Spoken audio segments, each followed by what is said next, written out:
This is Brent with Lykins Motorsports, and this is our little 311 small block Ford buddy.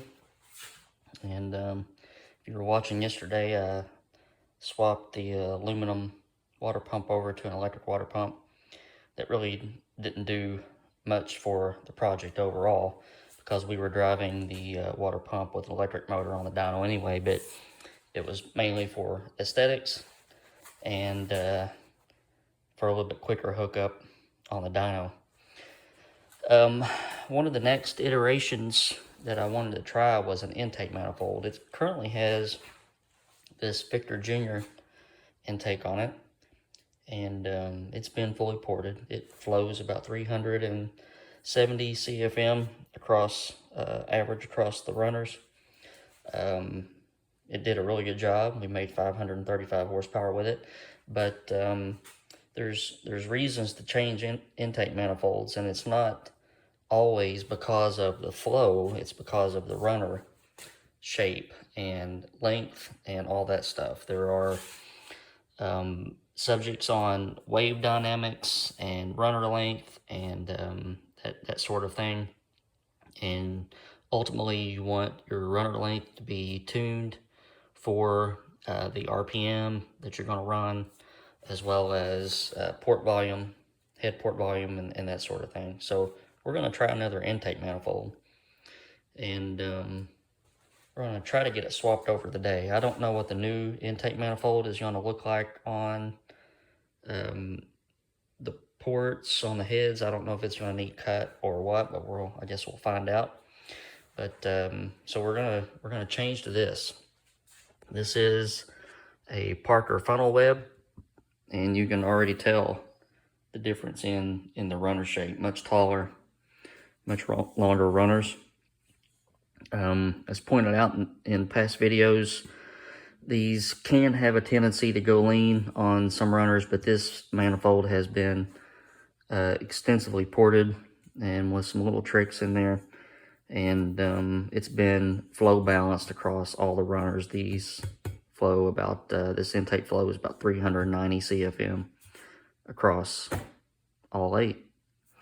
Do not be fooled. This is a real funnel web, and the way that you can tell that is right there. It's got the shape of Australia cast into it. So Terry Parker was the original designer of this intake. He also has a nice funnel web for 351 Cleveland engines. I think he still makes those, but I don't know all the details to what happened, but I think that Speedmaster Pro Comp ended up with the rights to this intake, and that's why you see so many cheap intake manifolds floating around for, you know, 170 bucks or whatever. And they are completely different. They're porous. I've heard multiple guys say that, you know, they pulled the intake off and there was fuel leaching through just because of porosity. But this one's a real deal, and hopefully we are going to see a big difference with it. Maybe we will, maybe we won't. So I shot myself in the foot last time when we were on the dyno. The carburetor that I ended up using, the one that you see in the videos, is a carburetor that my carb guy had just built for another customer, and he wanted some testing on it. So we ended up testing 17 hard dyno pulls with it, and it went to another customer. So I really have, I guess my baseline has went away. So I do have another carburetor that I will use for the next dyno session. It's the same CFM rating. It's got a lot of the same metering blocks and parts in it. So hopefully it should be very comparable to the carburetor that I did use. But I really don't have enough time to go to the dyno and get baselines with a new carburetor, and then you know, swap intakes on the dyno. In the event that, you know, we had to mill the flanges on this intake, I'd rather know that now so I can go ahead and get it done before I go down there and get surprised. So The next dyno iteration will be with a new carburetor and a new intake. So I know it's not a perfect scientific method of changing things, but that's the way we're going to do it. So for right now, we're going to get this Victor Jr. off and see how this new funnel web fits. All right, first thing we're going to do is get the distributor cap out of the way. I'm going to end up pulling the distributor so I can have a better view of things.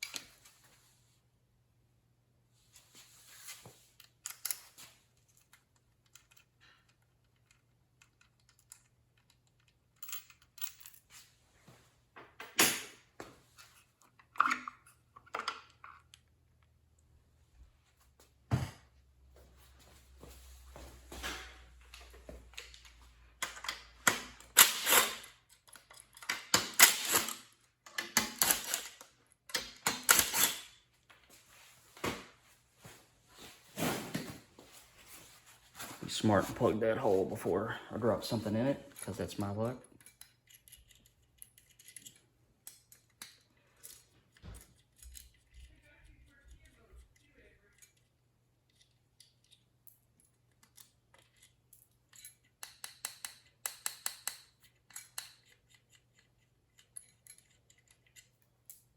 Much prefer to work on these on the engine stand instead of down on the floor, but also am lazy and don't feel like putting it up on the engine stand.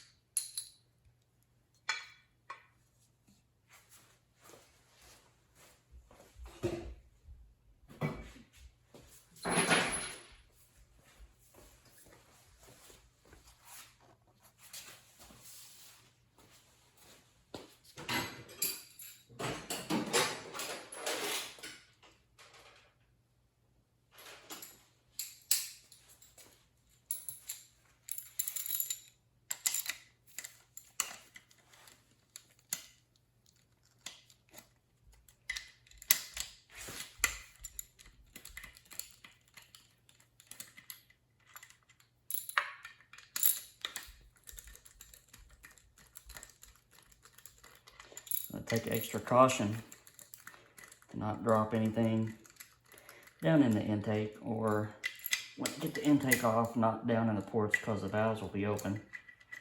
Rocker arms and everything are actuated.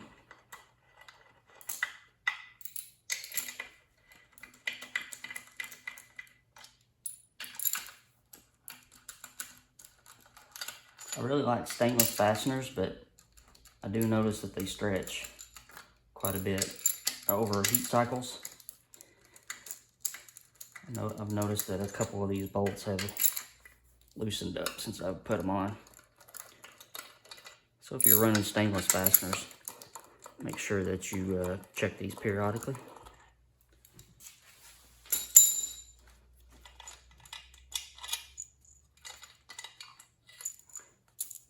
I built a lot of FE engines.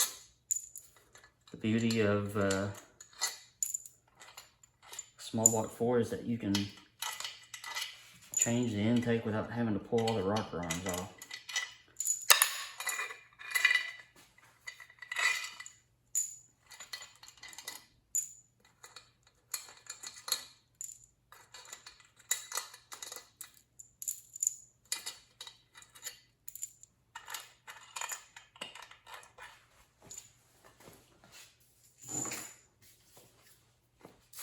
Get the thermostat housing off.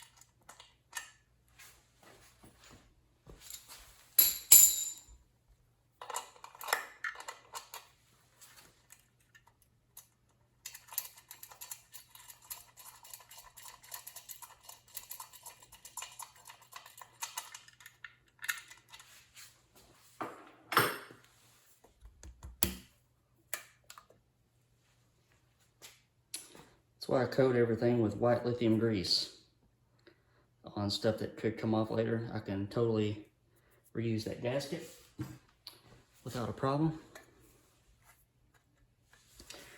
All right, let's see if we can get this intake separated.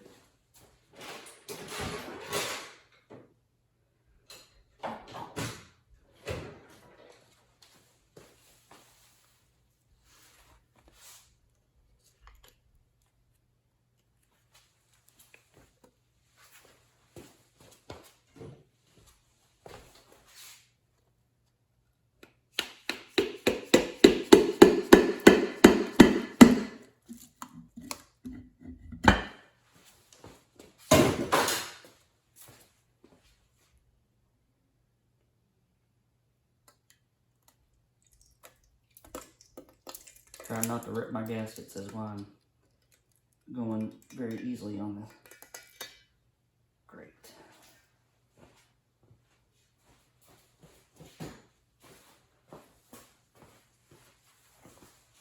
All right, I'm gonna pull you out of the tripod so you can see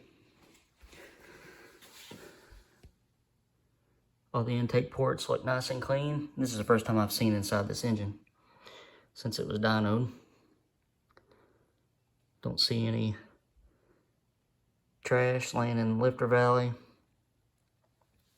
Everything looks really nice.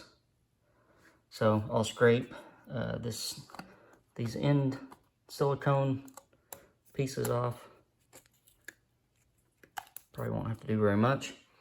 And then we'll dry fit our new intake. All right, here is the first fitment. And I checked the intake with a BHJ fixture to make sure the angles were correct and everything was nice and straight. And the port matching isn't perfect, but it's okay in the right spots, and that's what's important. The roofs and the sides match up. Gonna need a nice bead of silicone on the end rails, but bolts start in it, ports line up, so we're gonna go with it. So I'm gonna take it back off, recoat my gaskets with some white lithium grease, run my China wall beads, and we'll slap this puppy on there. Okay, we got the intake bolted down. I had to change some bolt lengths because the bolts that I was using for the Victor Junior were just a little bit too long. But we got that taken care of now. I'm going to drop the distributor in, and I know probably within 99.5% that this combination will not want a 2-inch super sucker, but I'm going to put it on here anyway just because it looks so mean. All right, all done. What do y'all think? At least it looks mean. I don't know, it may make might be possible to make even less horsepower, but still look better. I may keep it, I don't know. But it's done. All right, guys, thanks for watching. And try to get this thing dynoed here in the next couple weeks, I guess. See what schedule allows. But we're ready to rock and roll. Hope you guys have a good weekend. It's rainy here. Cloudy, not too pleasant looking. So I don't know what the weekend will hold, but hope you have a good one. Talk to you soon.